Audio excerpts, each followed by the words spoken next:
Hey, Milena, how are you? So good. Oh, Janae, hi. Hey, Janae, what's going on? Hello. Yes. I know, Hello. it's so weird to be using Technology. something that isn't Slack or Zoom. Yeah. Resume. Yeah. That's why Yeah. I was like, I want to make sure I'm like, anybody hear us everything is besides? where it should It's just be. us right now, right? Yeah. Oh, now it seems like it's just two of I think it's us. Let's building just passion in the the two of sky. us. It's the two Make it in the of us. sky. I'm sure we will see Milena back in a second.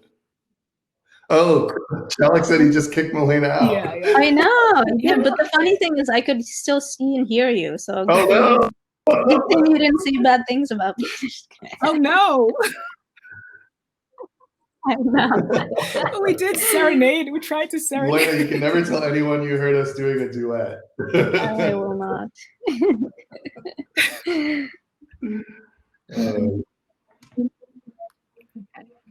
I'm up north. I took I'm at an Airbnb, and so I'm in Cloverdale, which is in Sonoma County. It must be warm. It's gorgeous and hot. Good. And luckily, we're missing the fires for now. But we'll see how long. My internet's been. It's been good. I'm on my hotspot. Yeah. It's, I'm still down here in Carmel, and as luck would have it, there are a couple fires down here. So it's really bad. Yeah, it's really bad outside. Well, I'm on the East Coast. Yeah. There's no fires here. Oh, okay. For now. I love that. We drove over here. I love the decoration on the wall behind you. Thank you. This is it's my sister's house, and she has a very nice taste in design things. She does. I don't. So I'm like, I'm not putting Zoom background, or well, there's no background here, but in general, in my time here, I've been like, yeah, okay, no Zoom background. The background is actually nice. Yeah. I've had my computer for the duration of time I've been at Slack, and I know I need to get like a new computer. Oh. But it means I can't do the Zoom backgrounds. Janae, that's like you and like two other people are on a Zoom laptop that predates the Zoom background. Yeah. I'm a simple person with simple needs. So I have a little mailbox notification up top, but I can't. Made it. Hello, I'm so nervous. Hi, it's Rukmini. Just like, walking around a conference stage, just trying to find your booth. It's very similar.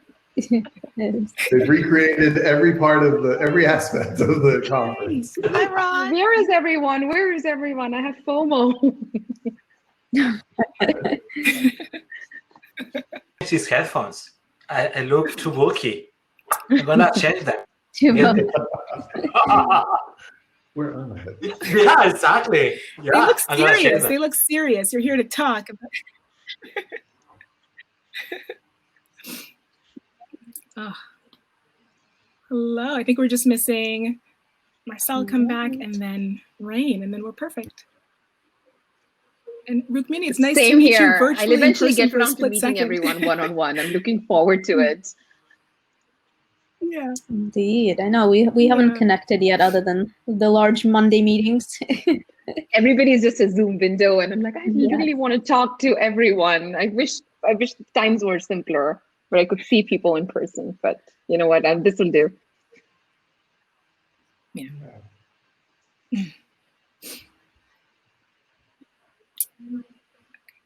I might do like a fun popcorn around the room, like 3 how you're feeling right now, and have that break the ice.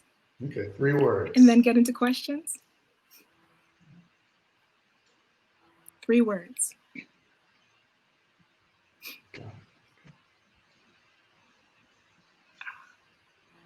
Did we lose Rod or? Does it only show 5 people at a time on screen? I'm gonna leave this because I'm wondering if it is. I just wanted to let you all know I'm here.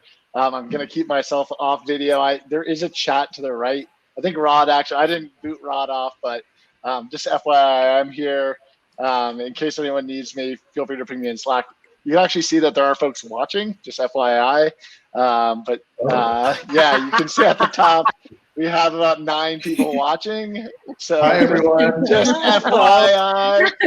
Thank you, Chris. They were just doing a quick kickoff, kind of like introducing Nextplay. And that will wrap up in about 8 minutes. And I imagine we'll start seeing folks kind of make their way over to our booth. So just calling that out.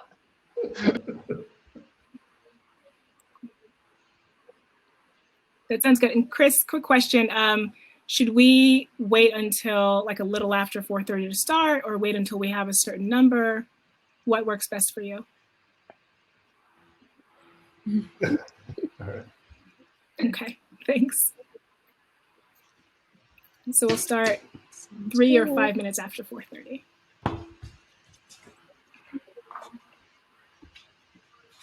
I Bianca. think we're still waiting for. Hey, did you want me to go ask Chris something? Hey, Bianca. Okay. Okay. No, we're Because good. just Thank you. FYI, I'm going to He boot you off messaged in chat. of Oh, video, no, maybe. Just as a heads up, I got the moderator power to kick people off of video and audio. Marcelo test. It's an important thing to wield during these events. It makes it feel much more like a game show and you get booted off. Alex, I didn't like that answer. Goodbye. Yeah, I was about to say your answers are bad. You're gone. But there's like a cane. Okay. Good luck, y'all. I'll see you in a little bit. No, see you, Bianca. I feel. Thank you, my dear.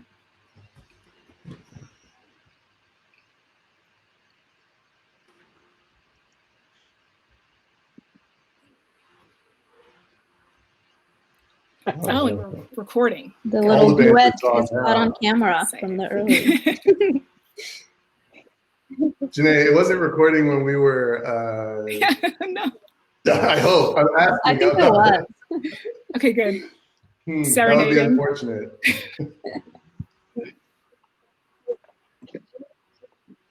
Rod, we sang just the two us? of us a little earlier. No, I wanted to I'm not a Marcel, singer. myself. No, I don't think anyone wants that. I wish we would have the DJ. Yeah, the DJ's really good. Yeah. I heard Curtis is really great The at DJ live was music, great. so maybe next time we bring him on here and have him be our DJ. Yeah, exactly. That would be awesome.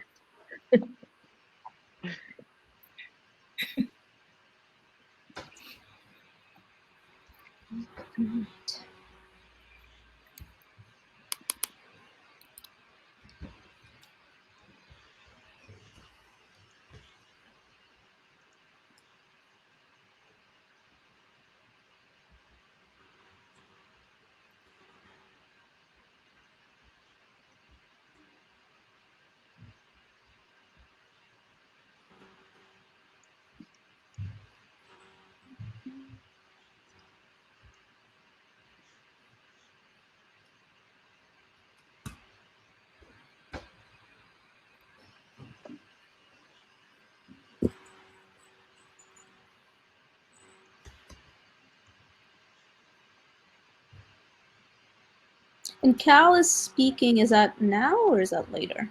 The keynote. Oh, it's at 5 after. I think it's 5:30. Yeah.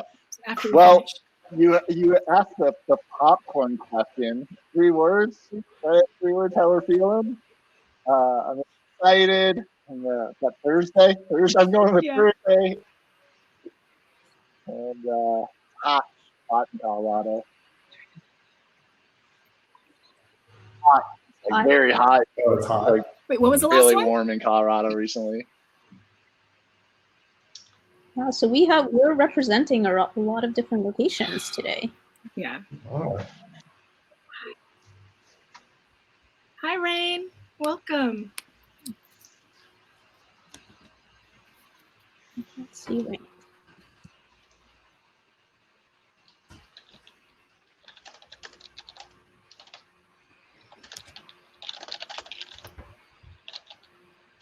Can you all see Rain, or is it just 6 on the screen? No, There she goes. Here she comes. She has to request to add the audio and video. Alex, All right, bouncer. Hello. There's Rain. Hello. welcome, Rain. Yay. Hi. We're gonna kick off in about 5 minutes. We're playing the popcorn game. Hi. 3 words. Capture how you feel. Oh, super duper normal. There you go. Rain does say that every Everyone, time. a lot of I all these people I miss in the hall. I think I'm feeling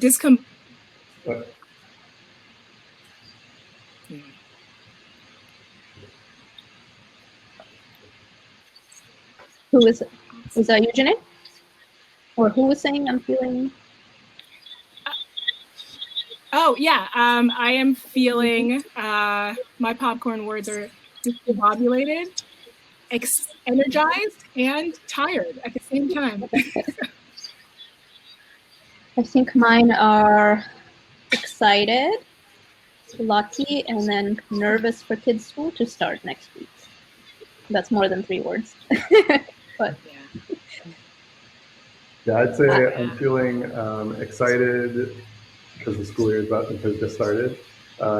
Tired, like everyone else, I think, and feel pretty lucky.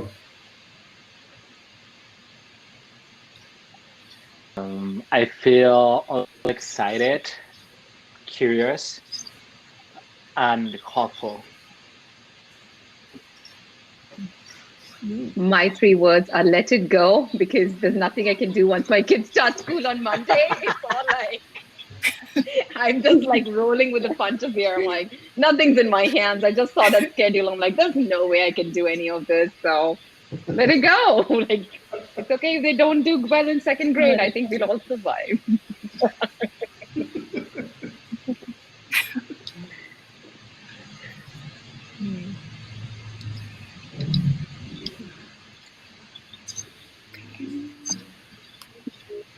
All right, so we'll get started a little after 4:30 to let people trickle in. So 4:33, 4:35 Pacific Standard Time, and adjust to your other time zones as you will. I was doing an interview panel with a candidate yesterday who their kid had just started school, and a bunch of us on the panel were in the same situation. And my kids are older; they're in high school. And someone asked me about it, and I was like, "Oh, well, you know, they're like old enough to be responsible for the outcomes. Like, if they don't want to do the work, that's on them. You know, they can deal with the consequences." And wow, it was just like a Zoom screen of people looking at me very judgmentally about my parenting skills. And the thing that's funny about this is I told Rain this the day before, and she was like, "Yeah, exactly."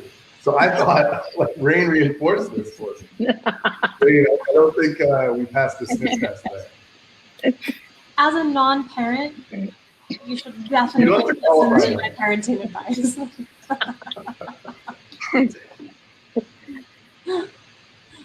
Tough love, tough love.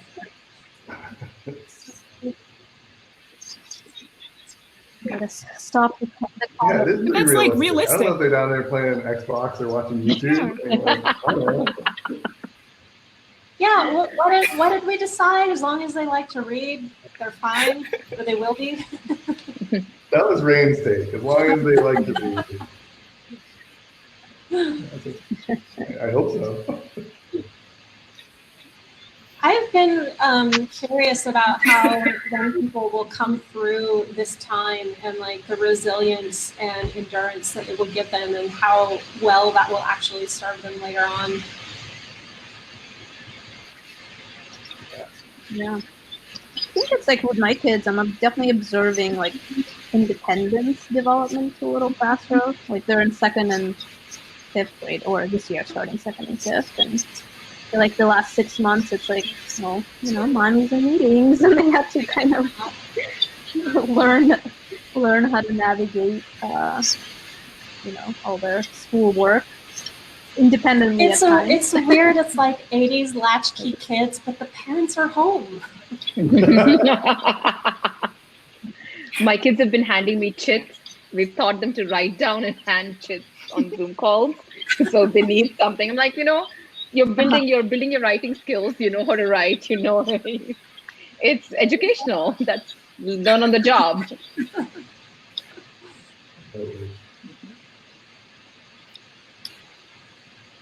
Curious how I feel after my son is here. The release date is scheduled for September 20. Nice.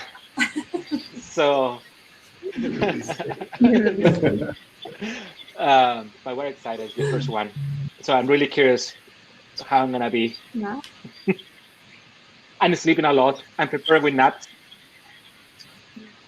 Well, he's gonna be a Libra.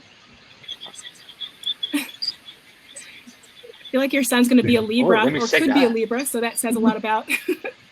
Now he's going to worry about Librans and what they bring. I'm a Libra, so. They're amazing. They're a lot of fun. They're perfect. To that. I know a lot of Librans are fun. I'm willing to bet Janae is a Libra. I just Google Libra.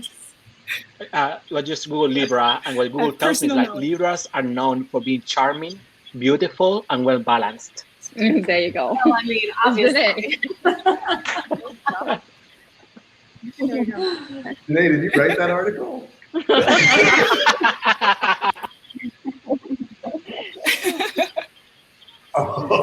Well played. No, they just wrote it about that's me. That's her bio, actually. I've seen your Slack profile. That's exactly what it says.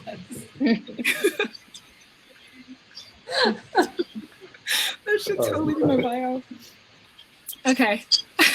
I think people are starting to trickle in. Hello, everyone. Welcome. We'll give it one more minute, but we're so happy to have you here. And I'm excited to share this panel with you and have these really amazing people share their learnings and the unwritten rules that they've come across in their lives. So we'll give it one more minute as people trickle in, but thank you so much for taking time to join us. Hi, Rebecca. Hi, everyone. All right, so if in the chat you can tell us, we did a little popcorn game with each other as we were waiting for people to trickle in. But in the chat, if you want to share 3 words, 3 things you're feeling today, it could be super duper awesome. It could be discombobulated and energized. Whatever speaks to you, we'd love to hear that. And we'll get started in just a couple of seconds.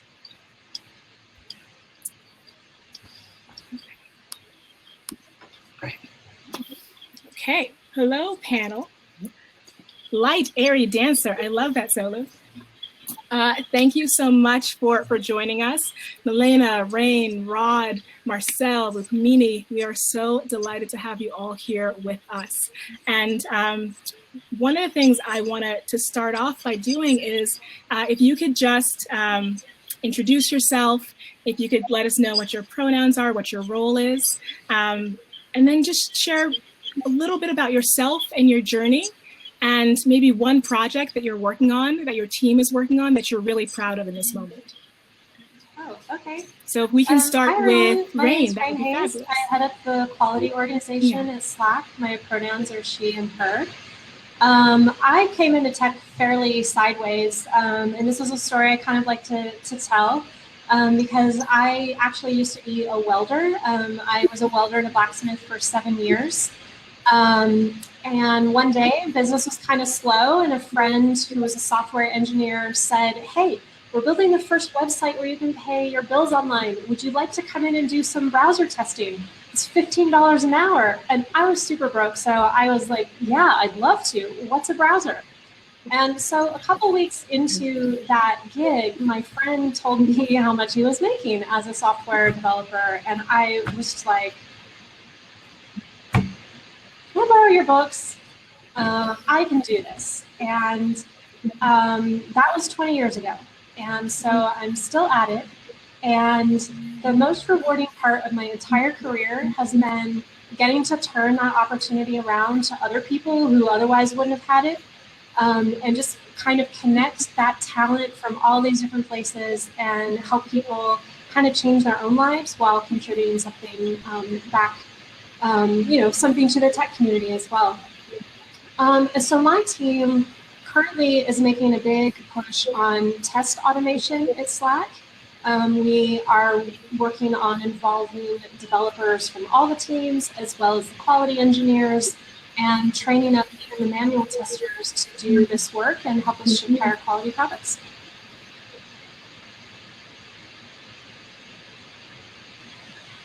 Do I get to pick who's next, or Junea, do you want to?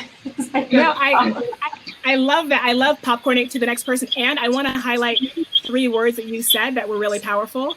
I love 4 words. I can do this. That's beautiful. Yeah. So Rain, if you want to choose the next person, we're good to go. I'm gonna pick Marcel. Thank you, Rain. I may need some help with the prompt, as I was so caught up in Rain's answer that I may have forgot to put the prompt. But I'll start with introductions. Yes. My name is Marcel Weeks, and my pronouns are he and him. And I'm one of the engineering directors in the product engineering org here at Slack. Currently, my team works on Slack Connect, which is bringing the same great experience that hopefully all of you are getting when you use Slack inside your company across organizational boundaries. So other companies communicating with you via Slack. That is probably the thing I'm most proud of, is what that team has put together recently. We just extended shared channels to support up to 20 organizations in a shared channel. And that was a lot of fun to build out, and a lot of assumptions to rethink from when we had originally built Slack. I think in terms of, was there a part about how our personal journey here today? Yeah, yes. I have had the opportunity to work at a lot of smaller companies and some larger established companies. And for me, one of the things that I've really enjoyed about working at smaller companies, but oftentimes people ask me, like, what's the difference between a startup and an established company? And I describe startups as a bit more like a pirate ship. You're all in it together, and you're going to sink and swim together, so people are willing to do anything. And most larger companies hit this inflection point where it turns a little bit into maybe more of a Game of Thrones with fiefdoms. And I think I was very fortunate that when I joined Slack, I was able to keep that sense of pirate ship. And I think we still have it, even though we're up to about 25 or 2,600 people now. It still feels a bit like a pirate ship. That may have a little bit to do with the other boats in the ocean, but it's a lot of fun. So I've enjoyed the opportunity to work with the folks we have here at Slack. With that, do I get to pick and throw it over to someone? You. I'm going to throw this over to Milena. Thank you, Marcel. Hi, everyone. My name is Milena Talavera, pronouns she, her. I lead core infrastructure group here at Slack. I've been with Slack for almost 3 years in October.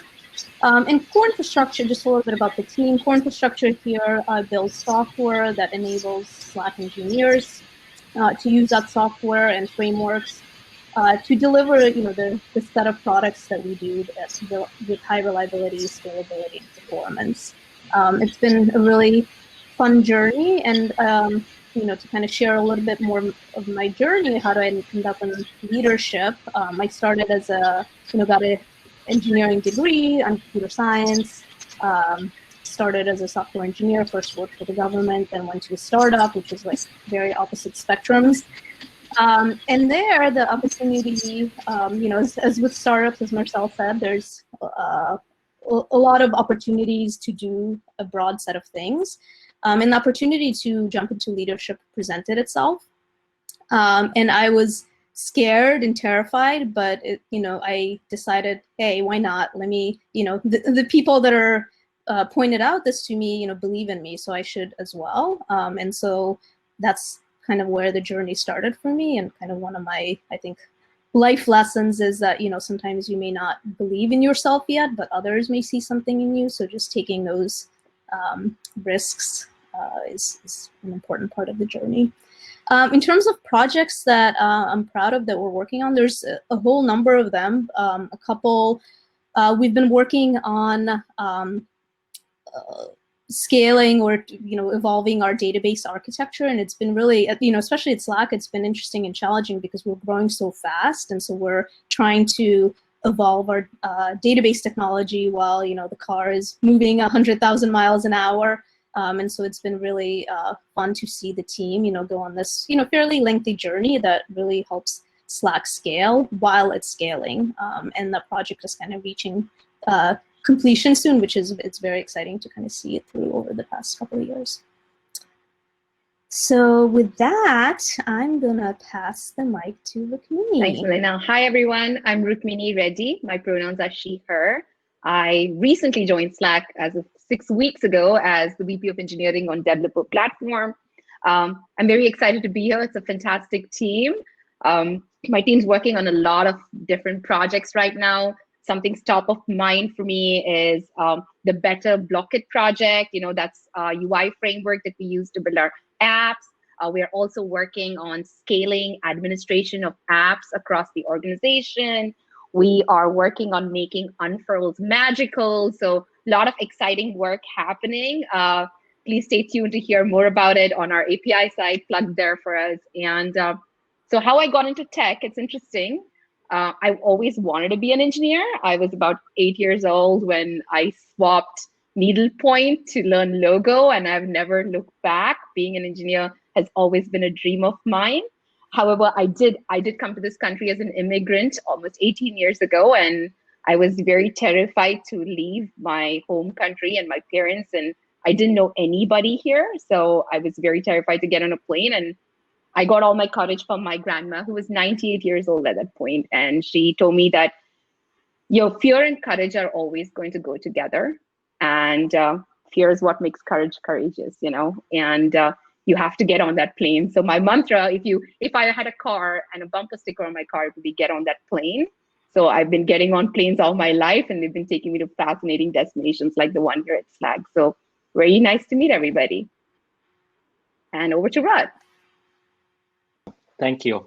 I'm Rod. My pronouns is he, him. I'm an engineering director for our search and discovery organization at Slack. Our team is responsible for search, for autocomplete, and actually the project that I'm the most excited about is actually the new autocomplete we released a couple of months ago. Was a long effort in organization, and now it's powered by machine learning. So we can deliver better results as you use more our product. We will be able to forecast better, the people you would like to talk about or the channels you would like to mention in your messages.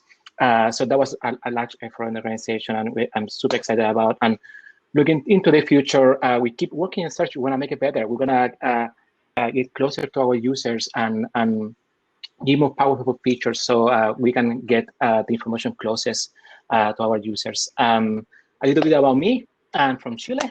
I was born and raised in Santiago, Chile, in South America. How I got into tech, I also fell in love with Logo. My parents gave me an Atari when I was 8 years old. The good news about that is that I got into tech. The bad news about that is that my handwriting is just terrible. Oh my goodness, I can write a cryptographic message and nobody will understand it. Just my handwriting is terrible. Fast forward in the early 2000s, I got really involved in open source. I was super close to Mozilla Firefox project in South America, pushing open source as a vehicle for communities. And how I got into leadership. I was already an engineer in a company. It would not really happen that the teams I was working with, they would tell me like, hey, Rod, run this meeting. And I was like, what? Why are you asking me to do that? And they were like, oh, one day you're going to be a manager. And I was like, no, I don't want to be a manager. I love to, I love to be focused all day coding. And my team sometimes would laugh at me.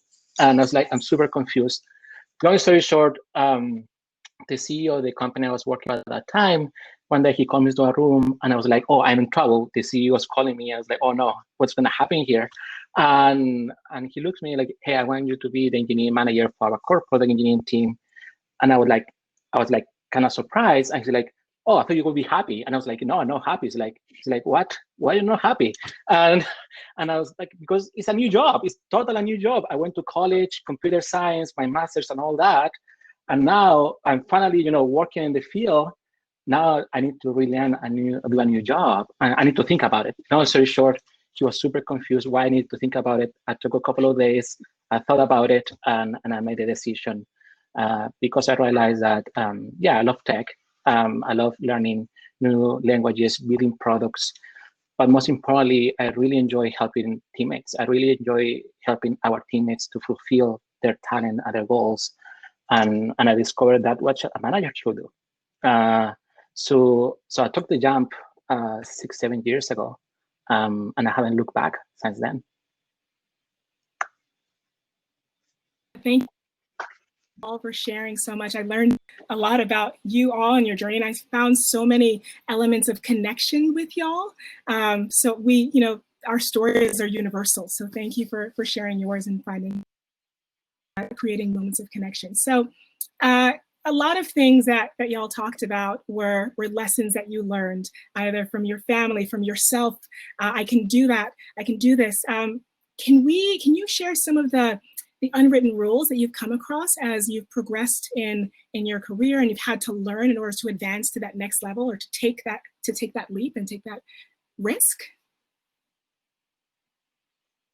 And maybe Milena, if you want to, sure. Can you kick us off with that? Yeah, I mean, I touched a little bit in my early answer, but I think to kind of expand on that, I'm a believer in taking opportunities or finding them that are bigger than what you think you are qualified to do or you can do, with guardrails in place.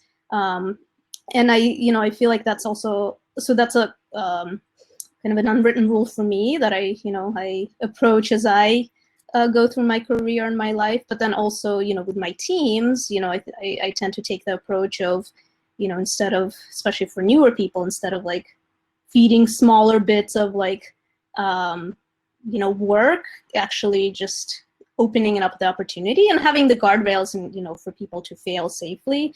But I've found that, as humans, we're capable of so much, and that like it's just taking that leap, and even if it's bigger leap than maybe what your experience is up to date. So that to me is kind of both a lesson for myself and also how I approach my teams. Of not only kind of giving people larger roles, but also supporting them in that journey and making sure that you are getting them to a place where they can thrive. I have one follow-up question. Just when you give people these roles, like how do you coach them through that? It feels like sometimes it's daunting. I've heard a lot of, like with Mini, you saying like your fear and your courage meet. Rod not thinking about taking that manager role. How do you push them while encouraging them? Yeah, so I actually have a recent example of something like this happening. We had a big project at work, and I thought like it was an opportunity that I thought one individual on the team, a manager on the team, could be really good at. But she was nervous. She came to me. She's like, "Oh, like, but I don't have the title. I may, I don't, maybe people want to be interfacing with directors." And for me, it was like I was encouraging her. I was, sharing that I'm here to back you up and to support you. I think you can do this. You've demonstrated that you can do similar things, and she did, and it was she took it, and it was a super rewarding experience for her, and she did an amazing job, just like I thought she would. So I think it's it's having that open communication, listening to like what their fears are, and just being there to to support them, and it's okay to fail and to pivot. It's okay too. Yeah, I love that. It's okay to fail and to learn and to grow. Awesome. Have there been any other individuals? Do you want to share some unwritten rules that you've learned as you've grown yourself? Right. Okay, go ahead. No, Rukmini, please. Okay. This is weird, the Zoom call. Okay. An unwritten rule for me, as my personal experience as a woman of color in leadership roles and engineering leadership roles, is I struggle with imposter syndrome. I still do to this day, and it's been a constant lifelong struggle with it. And something that's been really helpful for me as a self-pep talk is reminding myself that I don't owe anyone anything. And I think of that like when I join a new company, a new role, it's like I have this, I feel like I have to prove myself, and it's a struggle, you know. And I think I struggle with, I've done so much work over all these years and I'm really good at what I do. So this is more like a personal development, constantly something I'm checking myself with, even till today. Is like, you don't owe anyone anything. And it's an unwritten rule that has served me really well. It's really important because it allows me to focus on goals that are really important to me, so I can crush those roles without worrying about perception around me. So yeah, there's an unwritten rule that works. Both of those things resonate so much with me. And Milena, like you, I love being that person who's like, I see you, you absolutely can do this. And getting them to do something that they never would have picked that challenge. It would have been too big. And maybe you don't even know if they absolutely can do it, but you're going to support them, and you see that capability in them and how they grow through that experience of doing something that's bigger than they thought. And Rukmini, to your point, like my number one unwritten rule is you belong here. Even if you feel like or are an outsider, that's okay. You can be the superhero with the identity of like outsider person, and that is fine. And no one should let anyone else's apparent comfort or privilege make them feel like they don't also belong. Because everyone who wants to be in tech, if you can do the work, then you can get along with people, then you belong here. And I think one other thing that I want to mention, because this has been a really hard lesson for me, is that if you're fighting a fight to be seen, to be included, whatever it is, you're going to have points where you win that battle.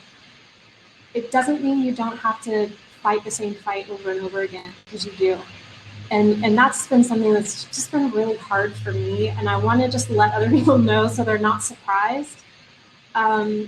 But it does get easier, and you develop allies, and you get to this point where you're like, no, I'm going to call on an ally to step in here and let me take, because I don't need to prove that I can stand up for myself, and I don't know anyone who thinks I need to prove that. But people will sort of default back into like, oh, you should solve your own problems, and while that's true and all very well and good, there is just sort of this, we're fighting these battles and we're moving the whole thing forward, but like imperceptibly slowly, and change is really slow, but we will keep on, and we'll keep on fighting those battles. So so gear up and get ready.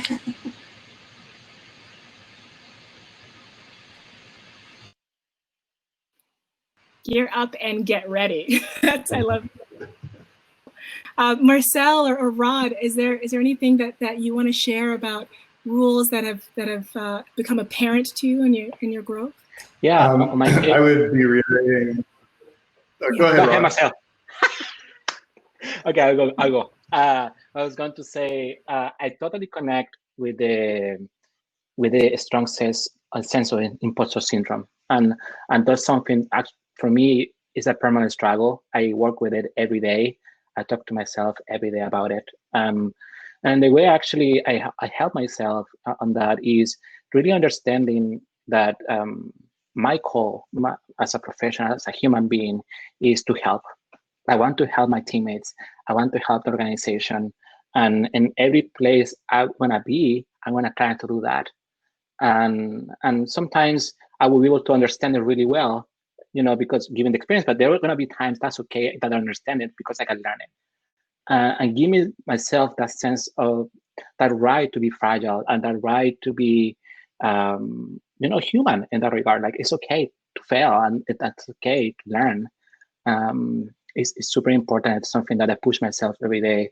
And in every company I've been in, every team I supported, is I want to be there to help, and I want to be there to help my teammates and help the product and help my partners to move forward. And that's the only way I work with my own imposter syndrome every day. Yeah, for me, there's sort of two unwritten rules that I think everyone here has hit on them. But the first one is sort of what Milena was saying. Try and do everything you can, the biggest thing you can. The biggest thing that's in front of you, try it. Because the regrets that you have for not having attempted something are the ones that linger, and that like you just don't want to have those. You want to try it and see how you do. The second one is something that a professor once told me in a pretty dramatic fashion. I'll give the much more clean version here, which is engineers learn how to learn. It is not that you learn a specific thing. I think logo is something that people have, like several of us have learned to use as a programming language. Probably don't now, but what we did learn is learn to learn. And that goes with the first thing. If you try something that's really big and you feel confident about your ability to learn, as Rod was just saying, then you'll be well situated for that. So those are two things I try and remember and share with other people as often as I can.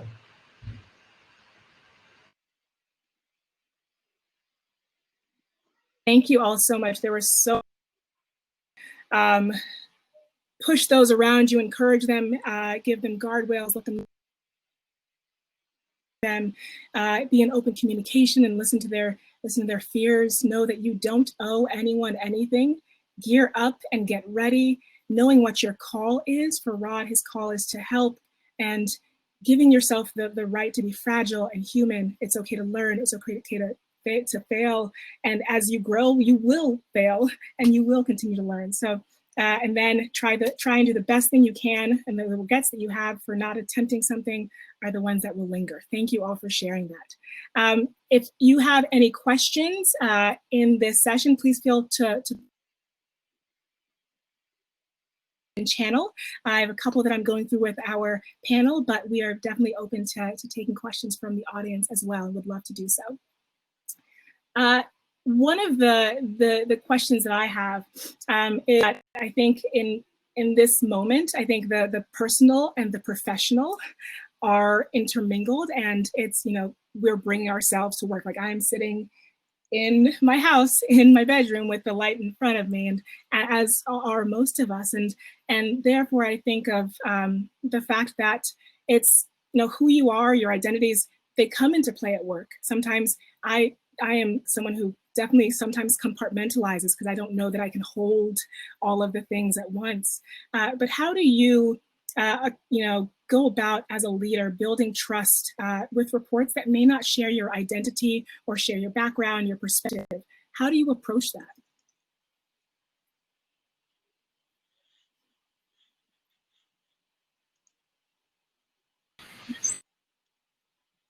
Sure, I'll be happy to take the phone. Marcel, do you want to kick us off? Yeah, you know, when you said the thing about like these are sort of different times, and it's gone from like working from home to living at work, where I feel like this is like this is not actually my bedroom, it's another place. But it's often the case that I've probably been on a Zoom with all the people on this call where there's a big Sharon Jones poster back here and some other music stuff over here, and that's not necessarily something that was probably obvious to people when I worked in the office.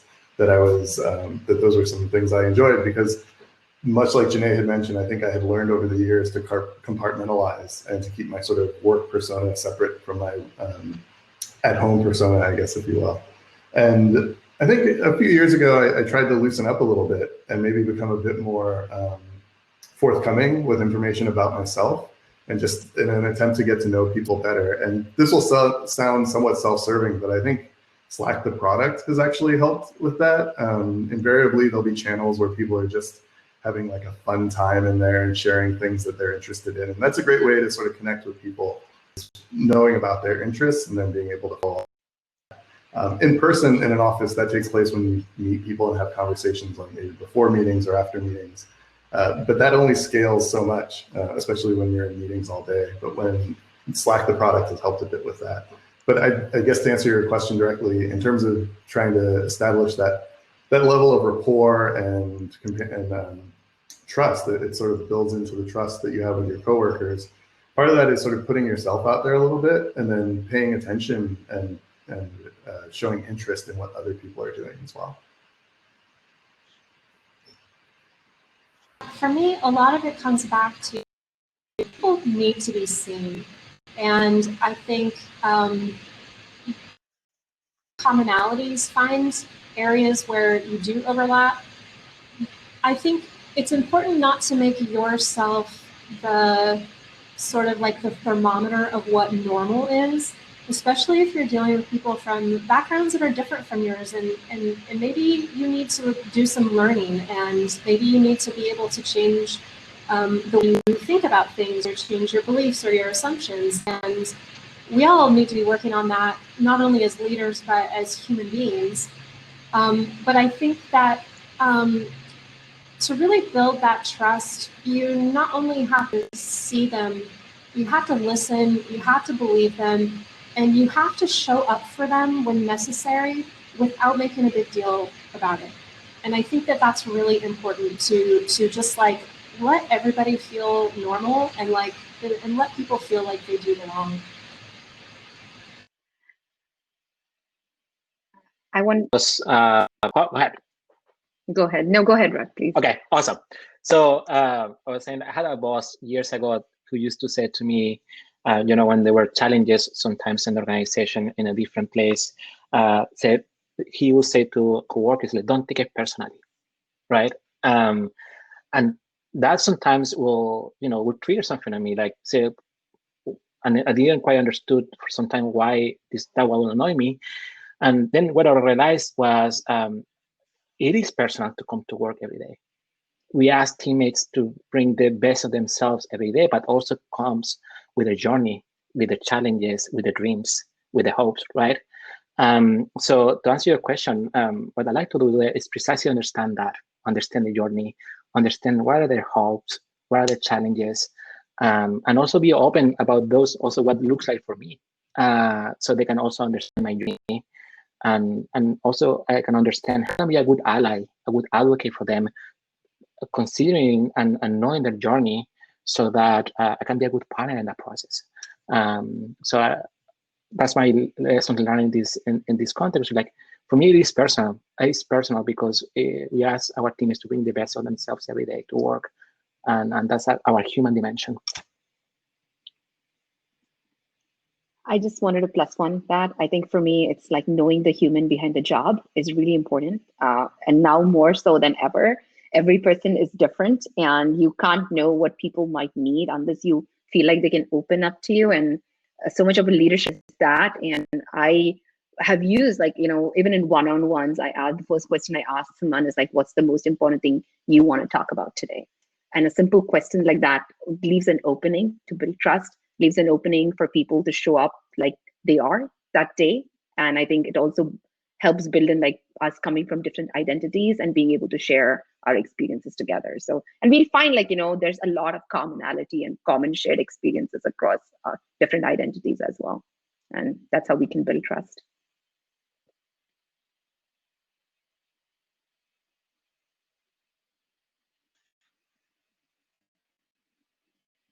So I would second and third everybody else said. I think express, be genuinely interested in the individual, and where maybe you don't know something, like invest in learning and reading about it, but also being vulnerable yourself, right? It has to be a two-way street. So I think a lot of the very similar things that everybody else mentioned as well.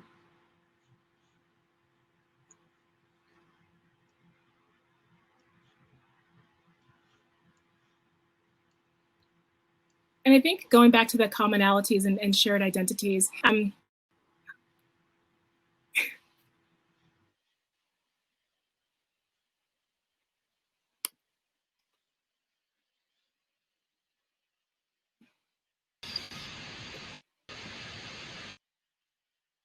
No, I think that's everything that is really great. Hello? Can you hear? Can anyone hear me? Hear you. You're talking about the question in channel? Okay. Yeah, thank you. I'm wondering, no worries, I'm wondering, as you identified some of the bigger than life opportunities or bigger than you opportunities, what were some things that you, how did you ensure that you had the resources you need to grow and shine? Melanie, you talked about like guardrails. How do you, as the person that's reaching for that larger opportunity, how do you make sure that you have those guardrails and you have that support? So in terms of identifying those opportunities, one of the things I started doing probably several years ago in my career was really looking for high impact, high visibility projects. Oftentimes those, like the high impact is obvious, it's good for the company, it's an important thing. The visibility of that is not always what people want. Sometimes it is like a high level of scrutiny from leadership and executives, and it comes with a bit of pressure. But the first time I had sort of done one of those things, I knew it was important to the company and I wanted to be a part of that. The first time I did that, I really enjoyed having some success there, and that built a lot of confidence in myself, knowing that, oh, I could do something that is a big challenge. And I think one of the things that I did not appreciate going into that, but that I've come to learn, is that if you sign up to take on some big challenge that is high visibility and high impact, it's not like the rest of the company backs off and like lets you do this on a tightrope. They actually want to see you succeed as well because it is of importance to the company. So you almost get like a built-in bit of support there. And certainly, you then need to execute and do well. But those opportunities are often there, and people often shy away from them for fear of failure. And I think it's, you sort of have to not live your life in fear, but optimize for the upside that can come out of something. So that's sort of how I've looked for those opportunities, and how a big part of having those guardrails is having the confidence and then the support in your mind, even if it's like not there, even if you are on a tightrope, just support either from other friends or other people in the organization to know that you will do well and that you have what you need to succeed on that. I would say for myself, probably starting those bigger than myself opportunities as a little kid, because I just lacked self-awareness to know any better. And even now I take on things that I don't necessarily have the resources to grow and shine or know that I can be successful. I'm still taking a leap on these. But what you do is, once you are presented with that opportunity, you make sure that along the way you have checkpoints, and that you can change direction, get different resources, that you can have an honest conversation with someone to say, I need a little help with this thing, or this part's going sideways. Get the support that you need. And you're not going to have everything lined up at the very start, but you will, as long as you are giving an early warning that things aren't going well, people will rally around to help you be successful. It's the failing and then notifying after the fact that actually makes the failure. It's not the, I'm about to fail, help me, and then you see, nobody remembers that it was like rocky. They just remember the success or the failure at the end.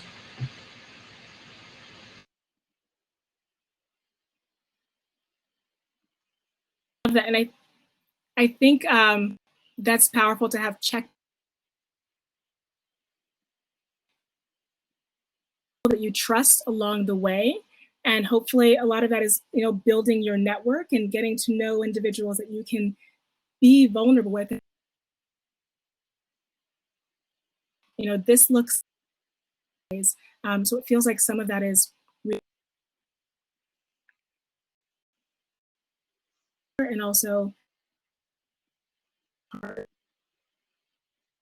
doing a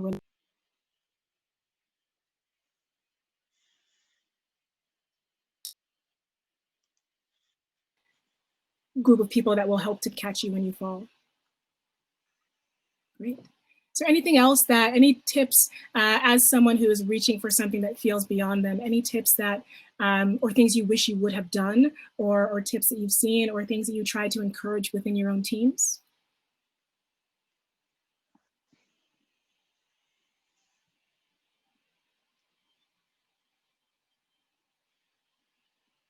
In terms of encouraging this, I think, Elena, do you have anything?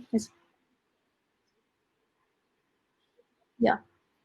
I know you shared an experience with someone that you experienced, and yeah. I mean, I think there was a part of the question was like, how do you find those opportunities? I think what I've,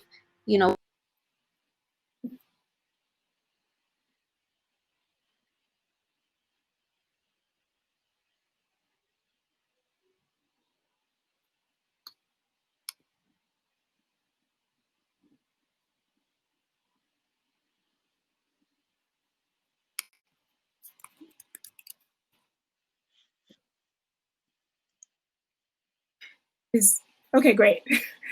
I just wanted to make sure it wasn't me.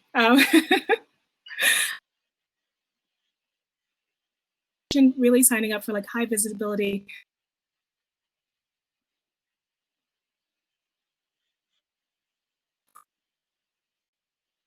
Put your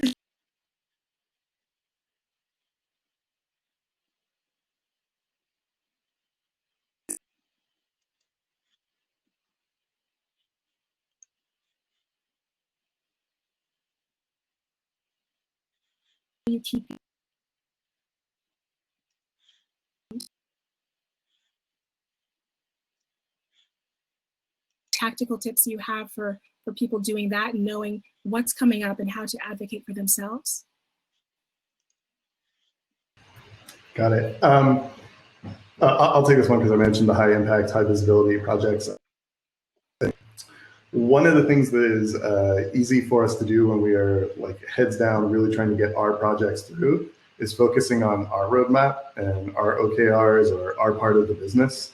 And I think it is obviously important for the overall business to sort of be watching across the board and seeing how things can interact. And in doing so, that's oftentimes where you'll learn about opportunities that are larger than like sort of your team or your group, is by sort of paying attention across the board and seeing what may come up. It's obviously a little bit more work to sort of pay attention to your own OKRs and work streams as well as others, but it comes in handy. That's sort of like that ambient awareness of what's going on in the business. And again, I know I sound like I'm just trying to sell you all Slack, but I think Slack, the product, does help with this as well, because it's easy to sort of read a channel every now and then from another team. But I'll stop selling Slack and let others talk now. Another thing I observed, especially as companies grows, right, and there's more friction in the work between teams. I have a former coworker who described these as going through the friction. So there's always two choices in those moments, right? And we can get frustrated by the friction. Or I observe also as an opportunity for teammates to use that as an opportunity to maybe create a working group with coworkers from other teams, drive a proposal, how to improve that friction and push it forward. And I observed this multiple times in my career. As company grows, the friction appears, and we have those two choices always. And normally, there's also behind that friction. There's always a big opportunity to help the teams to be more successful and productive, and that comes with high visibility. So sometimes when teammates come to me with the friction, I try to work with them to see the opportunity. That's a leadership opportunity for them to grow in their careers. I do want to add something there. I think what helped me personally was having a sponsor. It really helped me. Having a sponsor is kind of difficult. It feels like dark magic once you found one. But I would say, there are ways to get on a sponsor's radar, whether it is like raising your hand to ask meaningful questions in like a company all hands, if it is learning about important projects outside of your division, like Marcel pointed out, maybe scheduling like one-on-ones, cross-functionally to understand what other teams are working on, what are the opportunities like there are so many ways to like get visibility and eventually land a sponsor who may also give you more access and visibility to these projects. That's how it worked out for me. And I would only say that, do what feels authentic to you. At the end of the day, I think it's really important because this may not work for everyone. So do what makes it feel true and authentic to you, and based on how you like to build relationships with people. But these are some tips that have worked for me.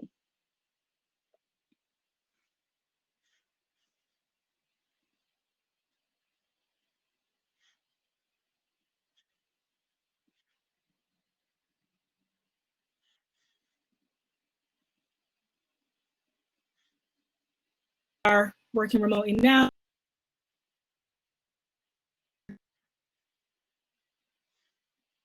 That visibility, it's harder to meet people around the water cooler and get access to information. So how do you think about either sponsoring individuals on your team in that way to give them access to rooms that they may not have access to in this remote world? something that has really helped us on these moments and some of our to replicate as much as the behavior as we had it in the office now in our channels in Slack. So for example, every morning in some of our teammates comes and say good morning to everybody. So you start seeing in the channel, everybody's like good morning, and you see the whole train. It's very, very cool, lovely. And they share, oh yeah, we went for a walk this morning, and they post a photo of the garden, you know, and that's so awesome. We have weekly team lunches too, and I gotten better at code names. For example, the game we're trying to do monthly code names games. I'm a terrible spy master, by the way. Our teammates can tell you all about it. Don't ask me to be the spice master, but we're trying to do a lot of those activities to connect together and spend as much time as humanly possible we can in these moments. But also, one of the things that's been important for us is to also acknowledge it's okay not to be okay, and giving the space again to acknowledge that we cannot judge these situations as we were in normal times, because these are not. And we cannot apply the judgment we would apply as we normally, because these are very different moments. So being kind with each other, having extra patience, and having these touch moments in the day where we check in with each other, we say good morning, good night to our teammates, and having those moments just to share a meal, literally. Well, that's what we do, for example, on Mondays. It's either breakfast or lunch, depending if you're in the West or the East Coast. And we're together. Literally, we just talk about our weekend. And we have 20 teammates in the call, all sharing our meal together. We do a bi-weekly Pretty Glad Hour on my team, and usually like not a ton of people show up, but it is just like a little social time that we have. I want to make sure that I connect with people in meaningful ways, so I will ask their managers, like, what can I recognize individuals on your team for? And they'll give me a list of names and an important project or something cool that they did. And I check in with that person and I'm like, hey, I heard about this project that you did. Can you tell me more about it? Or this thing seems really cool. And just let them know, again, that I see them and that I'm thinking about them. Because I do really miss those like chance encounters in the hallway. So just kind of like Rod is saying, just really continuing to stay in touch, recognizing that each person is, they're in their individual saga of this struggle that we're all having together, continuing to let them know about like the struggles I'm having too, to get enough exercise or breathe clean air in the Bay Area or whatever it is. And sometimes I give them like some little suggestions I sent them an article on like, are you breathing deeply enough? Are your shoulders sore? Here are a couple of things that you might want to check out, if they're useful to you, and just kind of help them out with a couple of practical things, because people can get really in a rut of not feeling physically very good and not being able to get out of that. And I see it, and I see it on Zoom. And so it's just something that we try to normalize and encourage each other to maintain those healthy habits. And, I start my meetings at like 5 after, and I send them a little text. I'm like, get your steps in, take a stretch. We're going to meet in 5 minutes.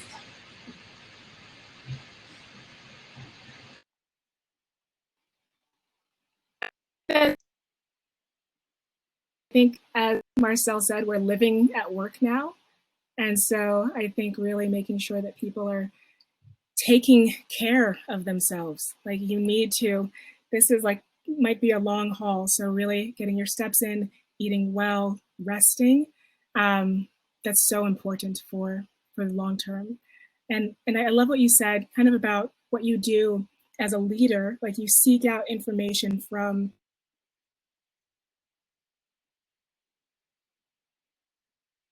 how can you, if you want to raise your visibility as an IC or as a manager, maybe it's possible to highlight some of the achievements that you've had in a particular time and highlight that to your team, to whatever channel, whatever medium you use to communicate.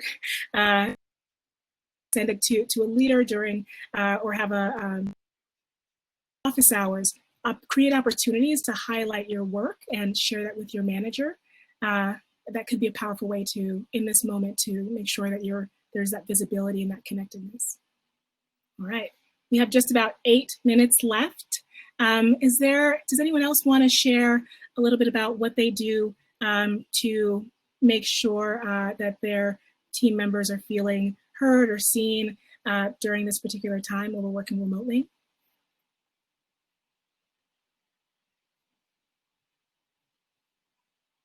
Saying over communicate as much as you can. Default to transparency, because there's an existential threat looming over all of us, and the last thing you want your team to is be stressed out about work.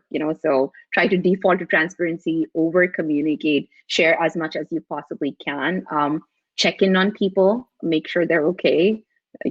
Be human. Should be vulnerable. I don't know what's going to happen on Monday once my kids start school, and I'm being very transparent about this with everyone. I'm like, I don't know, y'all. I don't know. Don't think we should do 9 a.m. Monday meetings because my kids' school Zoom class is going to compete with the Zoom meeting, and all hell's going to break loose. So please be patient with me, and sharing that vulnerability as a leader creates this space for other parents on the team possibly to be like, oh, that's totally normal to have Zoom chaos at 9 a.m. on the day school begins, right? So, yeah. I love that, and I love the over communication with Minnie. Oh, Marcel, yes. Yeah, please. I was going to say I would heavy +1 on what Minnie said there. I think also just sharing a little bit about yourself. I think one of the things oftentimes managers and directors will get caught up in is the work we're doing and not really communicating back to the team about just what's top of mind, but also what we're dealing with. A couple of months ago, I actually took some vacation, and I wanted to highlight that I had taken a week off so that other people might do the same. And someone asked me in Thread what I did, and I had bought this Lego set, and I was embarrassed to kind of talk about the fact that I had spent part of my vacation putting together Legos. But I was like, oh, well, it's in a thread. No one will see it. And of course, that's not true. But it also allowed other people to talk about what they had done with either their Legos or their vacations. And I think that allows people to, again, sort of normalizing things is really important. And also modeling for folks that in this environment, you kind of need to take a break and really be intentional about taking care of yourself. I've done a great job of this, not just with her, but also with other people, encouraging us to do that. So I appreciate that. Thank you, Rainey. Thanks for doing it.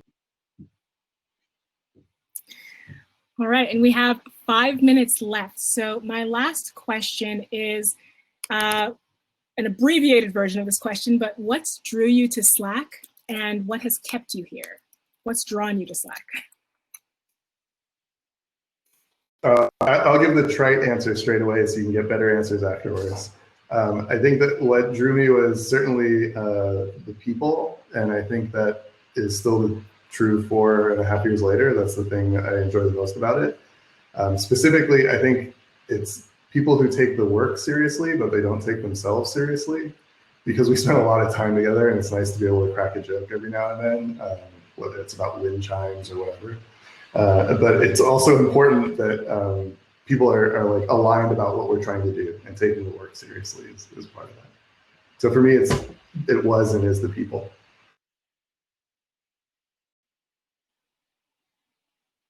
Since I just joined, I think I'll go next. I joined 6 weeks ago, so it's very, very fresh. A couple things. One, I love Slack, the product. I'm a huge fan. I've been a user of Slack for over 5.5 years. I used to joke with my CFO, he had to pry it out of my cold dead hands. There's no way I would give up Slack because it changed the way I did engineering communication. So I'm super excited to be a part of the team that's building the product that I love so much.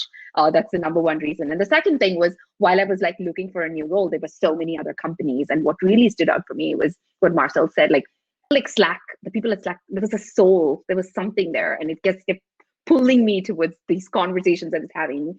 And it was not just all transactional or about interviewing a job, but I felt a connection to the people I was talking to. And I'm very, very excited to say, what surprised me very pleasantly is that connection has amplified on the other side. Now being a part of Slack and being onboarding, as I'm onboarding here, I'm like, wow, everyone is just absolutely wonderful. And this company has a soul. So these are my top 2 reasons. I'm very excited about. And Rain or Rod, maybe Rod, do you have anything to add? What drew you to Slack and what's kept you here? Yeah, I love the product, honestly. Slack has been with me probably for 4 years at this point, 4.5 years.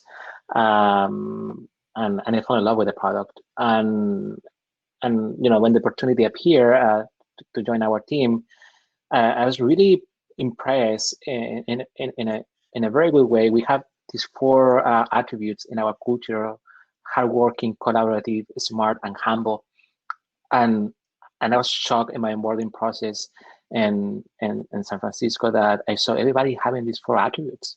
Everybody's so hardworking, so passionate, but also humble, and really focusing in collaboration in my interview process with the engineering members too, like meeting everybody, and everybody, like so humble, so accessible. Marcel asked me really good questions in my interview, and I was like, I don't want to work with Marcel, of course. And that's what kept me here, honestly. Seeing these 4 attributes that in our culture we really live from that, and we strive for that, and I'm very thankful for that. I mean, it's a common story.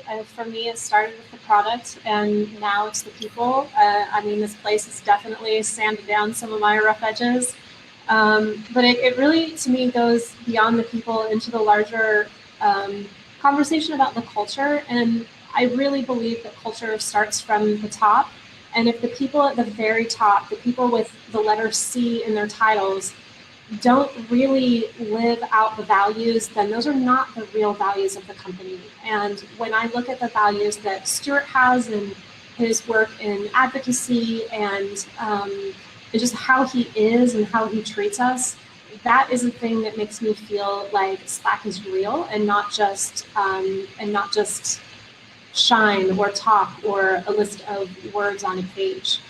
The work is also really interesting. I have autonomy to identify challenges and make a difference, but all of those things together make it a place where I feel like I'm working with a bunch of really cool, nice people, and we all want to win, and that's important. You have to have everybody who actually wants to win, and so you're like making that happen together so that you can all be successful. Awesome. Well, thank you all. Experiences and the rules that you've learned as you've grown. I think 2 things come to mind as we say thank you and good night to this panel. Rain, you brought up You Belong Here. It's something that our onboarding team is really focused on, particularly in this remote world. I think that's important for all of us to have in our minds as we walk through this world and through our roles. So you belong here and you don't owe anyone anything. I think those are some of the really amazing things that I'm taking from this and all of the other rules. So thank you all for your time. I hope you enjoyed it. And we were really glad to talk with you. Thank you. Bye, everyone. Thank you.